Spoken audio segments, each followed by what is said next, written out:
Yaorana et bienvenue dans Manava. Aujourd'hui, nous continuons à découvrir les différentes juridictions de Polynésie et dans cette optique, nos invités du jour vont nous expliquer le fonctionnement du tribunal mixte du commerce. J'accueille pour en parler Christophe Tissot, qui est président du tribunal de commerce, Bonjour. Vaïa Traki, qui est juge du tribunal de commerce, et Bonjour. Philine Cadousto, qui est conciliatrice d'entreprise. Bonjour. Ravi de vous accueillir sur ce plateau. Christophe, première question pour vous. Quel est le rôle du tribunal mixte de commerce et quel est votre rôle au sein de ce tribunal? Le tribunal mixte de commerce de Papeete est le seul tribunal de commerce compétent pour l'ensemble de la Polynésie. Alors pourquoi est-il mixte? Il est mixte parce qu'il est le mélange, la combinaison d'un magistrat professionnel, c'est son président, c'est moi-même, et de 6 juges consulaires qui sont des chefs d'entreprise et qui ont la particularité de rester chefs d'entreprise pendant qu'ils sont juges. Ils exercent leurs fonctions en effet à titre bénévole et à titre accessoire à leur activité de chef d'entreprise, car encore une fois, ces chefs d'entreprise juges sont toujours des chefs d'entreprise de plein exercice. Ils sont d'ailleurs élus par l'ensemble des chefs d'entreprise de Polynésie. Tous les 4 ans, les 25 000 commerçants chefs d'entreprise de Polynésie sont convoqués à la chambre de commerce pour élire leurs juges, les 6 juges. Et ceux-ci donc officient pendant près de 4 années à mes côtés, aux côtés du président, et ils rendent la justice à destination des chefs d'entreprise. Donc le tribunal mixte de commerce, je le résume souvent en disant que c'est le tribunal des chefs d'entreprise pour les chefs d'entreprise. Quel est votre rôle, vous, au sein de ce tribunal? Alors, le rôle du président est un rôle d'abord de gestion. C'est le président qui gère le quotidien de ce tribunal, le fonctionnement du greffe, le fonctionnement, l'enregistrement des affaires, la signature des décisions, l'enrôlement des décisions. Et puis, je suis un juge parmi d'autres. Alors, même si c'est moi qui préside aux audiences, je suis un juge parmi d'autres. Nous siégeons toujours à 4 à chacune de nos audiences, 4 juges, dont le président. Vous aurez donc compris que je ne suis pas majoritaire et que les décisions se prennent à une majorité, 3 contre 1, 4, en général, on est toujours les 4 d'accord. Voilà, donc une fonction de gestion et une fonction juridictionnelle. Je me permets aussi d'ajouter que je détiens aussi des fonctions en matière de prévention de difficultés des entreprises. Là, c'est une fonction qui m'appartient seule. Et en matière de survenance de difficultés, lorsqu'un chef d'entreprise croit comprendre qu'il est en difficulté, il lui est possible de faire appel au président du tribunal de commerce pour déployer un certain nombre d'outils de prévention des difficultés. C'est-à-dire qu'avant que les difficultés soient là, il est possible de saisir le président du tribunal et de faire appel à des dispositifs de conciliation qu'on évoquera tout à l'heure. On va revenir dessus. Ouais. Vaïa, pourquoi avoir choisi cette spécificité? Je pense qu'à la base, c'est parce que si j'avais pas été chef d'entreprise, j'aurais fait ma carrière dans le droit. Il y avait Voilà. Il y avait déjà on va dire, une prédisposition. prédisposition à aimer le droit. Est-ce qu'il faut un rôle? Alors vous avez un rôle particulier, donc Christophe nous l'a expliqué, mais est-ce qu'il y a une formation particulière pour apprendre, on va dire, les rouages, le fonctionnement, l'application Alors, des lois? quand je suis rentrée en 2017, la formation se faisait localement par le président du tribunal de commerce. Et en 2019, il me semble, oui, c'est ça, le président Christophe Tissot a réussi à nous obtenir une formation à l'École nationale de magistrature à Paris. Et donc, tous les ans, on a la possibilité de partir une fois par an pour faire des formations à l'École de magistrature. Ce qui est intéressant pour nous, et en même temps, il y a quelques difficultés sur les formations parce que le code du commerce en France n'est pas forcément le même qu'en Polynésie. C'est une Donc en fait, il de faut mes autres choisir. questions, mais on va y venir aussi. Voilà. Donc ça permet quand même on va dire, de garder un certain, alors je vais dire niveau juridique et de pouvoir faire les applications plus concrètes. Voilà, et de poser les bases du rôle de juge-commissaire au tribunal de commerce, de savoir où est la limite et quelles sont les prérogatives que nous avons. D'accord. Philine, quel est votre rôle de conciliatrice et quand est-ce que vous intervenez? Alors, comme le président du tribunal de commerce le disait, un conciliateur intervient lorsqu'il y a une difficulté qui apparaît dans la vie d'une entreprise. C'est-à-dire, par exemple, lorsque le dirigeant d'entreprise n'arrive plus à payer ses factures ou bien contracte des dettes auxquelles il n'arrive plus à faire face, eh bien, il existe cette procédure de conciliation qui peut être mise en œuvre pour l'aider, l'accompagner à trouver des solutions. Et qui vous sollicite? Alors, cela peut être le dirigeant directement qui fait appel au tribunal de commerce. Parfois, il s'agit aussi des cabinets comptables, des dirigeants d'entreprise ou encore de leurs avocats La sollicitation peut être vraiment diverse, peut venir de n'importe qui finalement. Christophe, qui peut saisir le tribunal de commerce? Toute personne peut saisir le tribunal de commerce dès lors qu'elle y a intérêt. Alors, il y a deux raisons de saisir le tribunal de commerce, soit parce que le chef d'entreprise rencontre une difficulté, il est en quasi-cessation des paiements. Alors, il est en difficulté d'abord, et ensuite, éventuellement, il est en cessation des paiements, ou alors c'est cuit. L'entreprise est terminée, il n'a plus la force de poursuivre, il veut arrêter son entreprise. Difficulté, cessation des paiements et fin de l'entreprise. Dans ces trois cas, le chef d'entreprise a la possibilité, tout seul, sans avocat, de saisir le tribunal de commerce. Encore une fois, la représentation par avocat n'est pas obligatoire. L'idée est de saisir le plus simplement possible le tribunal de commerce. Et puis la deuxième grande partie de notre activité, ce sont les conflits entre entreprises. Dans la vie des entreprises, on est toujours en conflit avec un client, avec un fournisseur, avec son banquier. Et à cette occasion, si les règlements conciliation ne suffisent pas, à un moment donné, l'une des deux parties peut décider de saisir le tribunal de son conflit. Je ne citerai pas, mais toutes les grandes entreprises, à un moment donné, ont saisi le tribunal de commerce d'un litige qu'elles avaient avec une autre entreprise. C'est l'essentiel, je veux dire, l'autre moitié de notre activité. Encore une fois, là aussi, pas d'avocat obligatoire. Est-ce qu'il vous arrive, vous, de recevoir, on va dire, un dossier et de proposer la conciliation, puisqu'avec votre expérience, vous dites c'est quelque chose qui peut se régler avant que ça arrive devant le tribunal? Est-ce que c'est une prérogative qui vous est, que vous avez en fait? Tout à fait, absolument. Ouais. C'est vraiment d'ailleurs quelque chose vers lequel tous on nous engage, le législateur, le gouvernement, les instances économiques, les syndicats patronaux et autres, plaident tous, militent tous pour davantage de conciliation et moins de règlements devant un tribunal. Plus de conciliation, c'est vraiment souhaitable. Et dans notre activité quotidienne au tribunal, lorsque nous devons liquider une entreprise, on regrette bien souvent que le chef d'entreprise ne soit pas venu plus tôt nous présenter ses difficultés parce qu'à un moment donné, il y avait la possibilité de trouver une solution. Malheureusement, les chefs d'entreprise nous saisissent trop tard, d'où l'importance, comme l'a dit Feeling, d'où l'importance pour le petit cercle qui se trouve autour du chef d'entreprise, de l'alerter sur la nécessité, lui, de saisir le tribunal. Donc l'expert comptable, l'avocat, je veux dire l'épouse, le fournisseur, le bon client, doivent pouvoir aussi convaincre le chef d'entreprise qui y croit toujours, qui croit que toujours demain ça ira mieux. Eh bien, c'est à cet entourage-là de convaincre le chef d'entreprise de nous saisir. De l'alerter. Vaya, vous siégez pour combien de temps? Est-ce que c'est renouvelable ou est-ce que vous êtes là pour... Non, on est là pour 4 ans et c'est renouvelable 3 fois. Donc ça fait 12 ans si vous restez dans vos fonctions et si vous êtes élu tous les 4 ans. Oui, parce qu'il y a vous êtes élu. Il y a une réélection qui se fait au niveau de la CCISM. On appelle les patentés à venir voter pour les juges commissaires. En général, ceux qui sont déjà juges commissaires vont présenter une liste commune. Et après, vous allez avoir des candidatures libres ou d'autres listes qui vont venir se présenter à côté. Et en fonction, les gens éliront une liste ou barrant des noms sur la liste, je dirais, des anciens juges pour mettre un candidat libre. Voilà. Et après, c'est au cumul des voix obtenues par candidat. Et quelles sont les conditions pour postuler à un poste de juge? Être chef d'entreprise et avoir un casier judiciaire vierge. Ouais, donc il faut avoir de l'expérience. Alors, casier judiciaire vierge, on va dire c'est normal. Et il faut avoir un peu d'expérience en tant que chef d'entreprise. Voilà. 5 ans. 5 ans, oui. C'est comme les élections de la CCISM. Ouais. Il faut être inscrit au registre du commerce depuis plus de 5 ans. Alors, Feeling, on parlait de le fait d'être conciliatrice, mais ça peut être aussi au sein même de la société, entre associés, où vous pouvez intervenir à ce moment-là aussi. Lorsqu'il existe des conflits entre associés, effectivement, il est possible de faire appel au tribunal de commerce et plus précisément à la procédure de conciliation. L'avantage étant que, dans ce cas-là, c'est encadré par une procédure prévue par le Code du commerce. Et en général, on va dire que ça contraint un peu plus les associés à trouver une solution. Effectivement, je peux les accompagner dans ce sens. Et pareil, qui peut le demander? Un des deux associés ou ça peut être le juge qui le propose?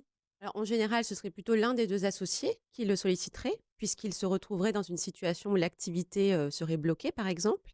Et à ce moment-là, soit effectivement l'associé viendrait directement vers le conciliateur ou vers le tribunal de commerce.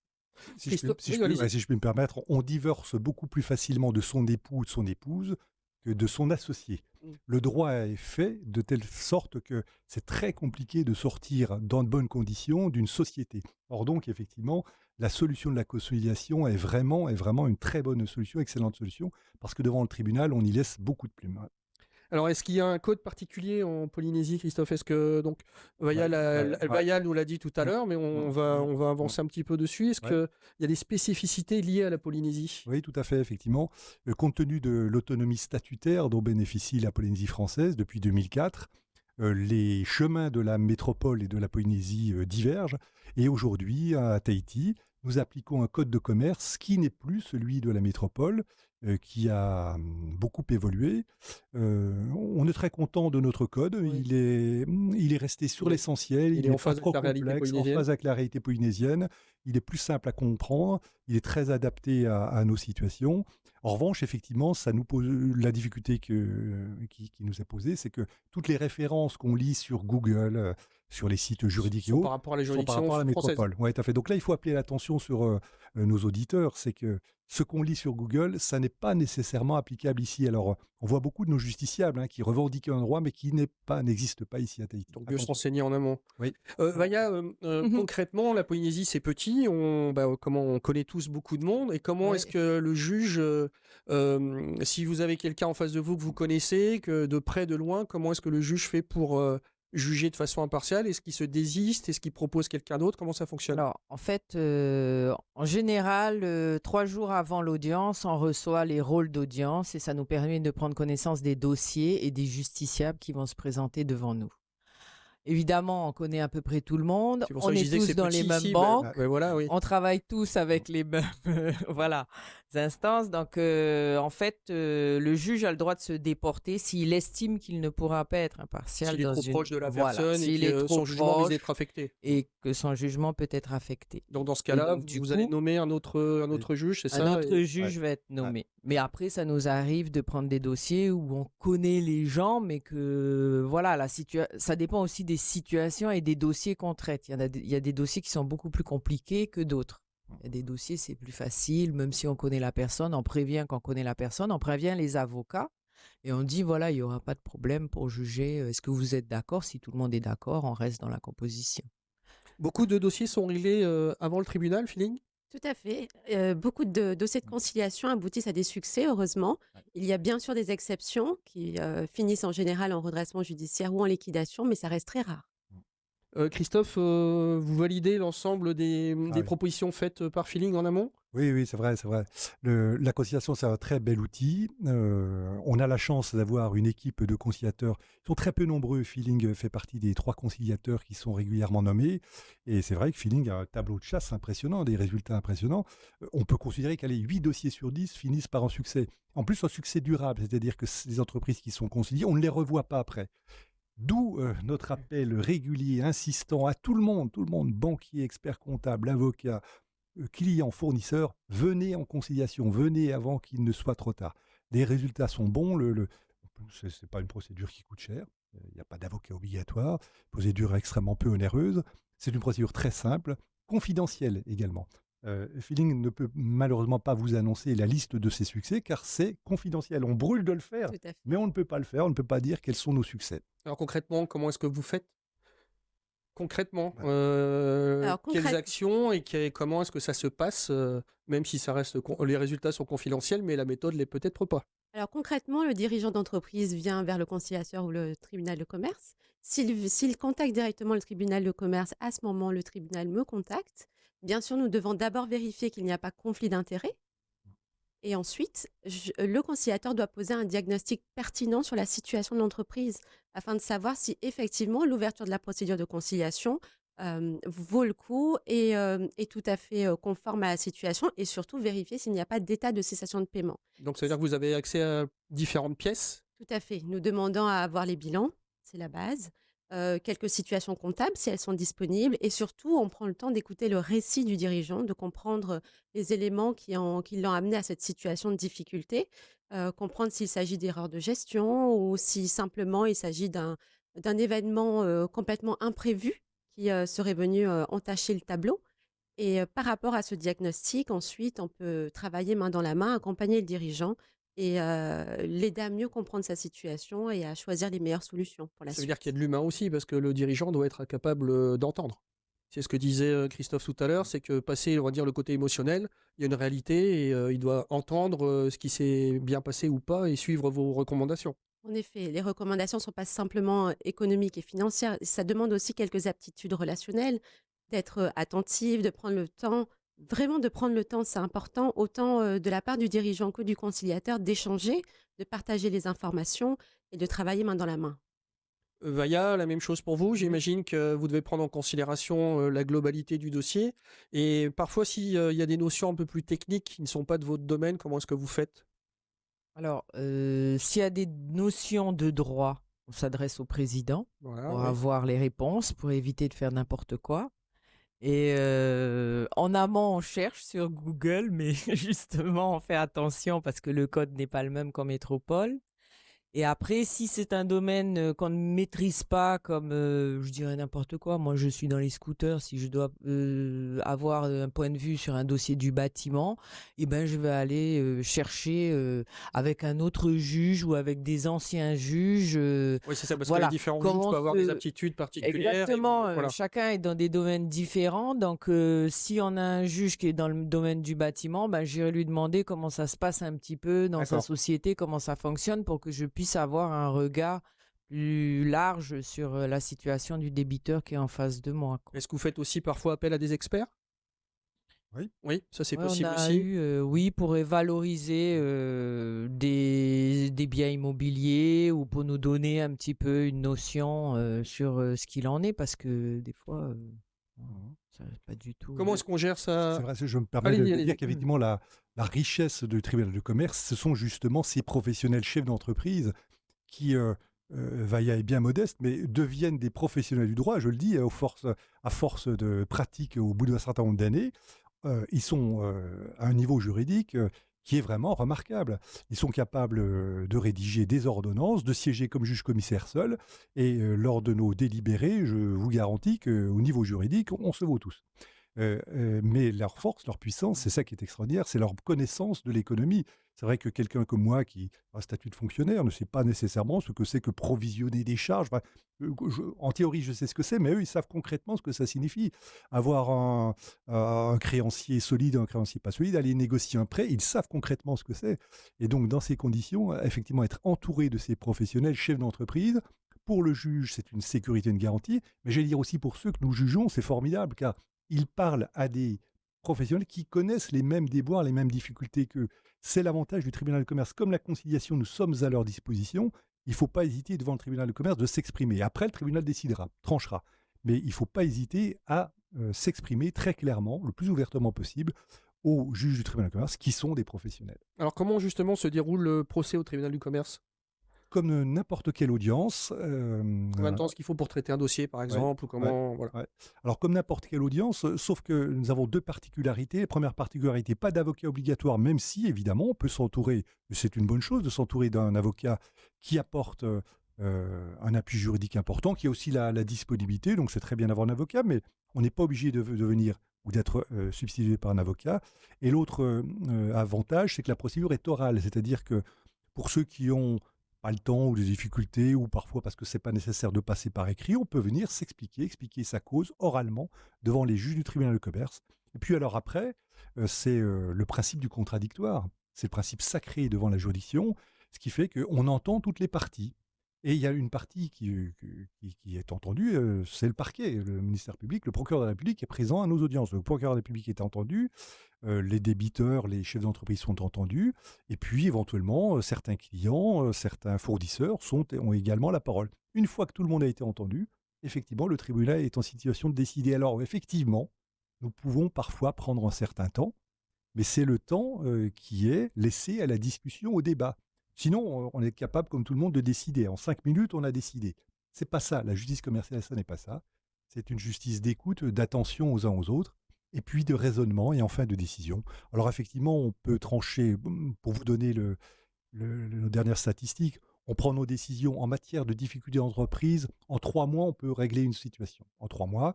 Et puis, en revanche, c'est un peu plus long pour les conflits qui opposent une entreprise à une autre. Là, c'est à peu près une année. Une année. Tout à l'heure, on a parlé on a utilisé deux expressions, alors le redressement judiciaire et la liquidation. Maya, pardon, vous pouvez nous expliquer la différence entre les deux? Alors, le redressement judiciaire, en fait, ça va être une solution pour le chef d'entreprise de présenter un plan de continuation. Donc, qui peut s'étaler jusqu'à 10 années. Et donc, du coup, on va arrêter ses dettes à un moment donné. Au début de la procédure, on va arrêter ses dettes et on va lui dire, voilà, si vous avez un montant défini de dettes, vous pourrez les étaler sur 10 années. Et là, il va y avoir donc la nomination d'un représentant des créanciers.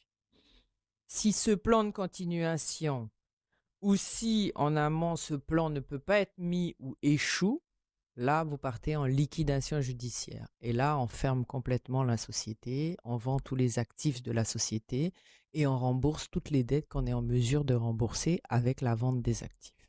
Donc en général, on essaye plutôt de faciliter le redressement. Le redressement, Ce qui oui. permet aussi au chef d'entreprise de faire un petit peu le point, de retravailler sa politique, et ainsi de suite, Oui. sa politique commerciale, et ainsi de suite. Et puis, il faut préciser qu'en amont du redressement judiciaire, vous avez quand même ce qu'on appelle la période d'observation qui peut être de 6 mois, renouvelable 6 mois avec l'accord du procureur de la République. Et donc, c'est vrai que souvent, on a quelques petites entreprises qui viennent avec des dettes qui ne sont pas si conséquentes.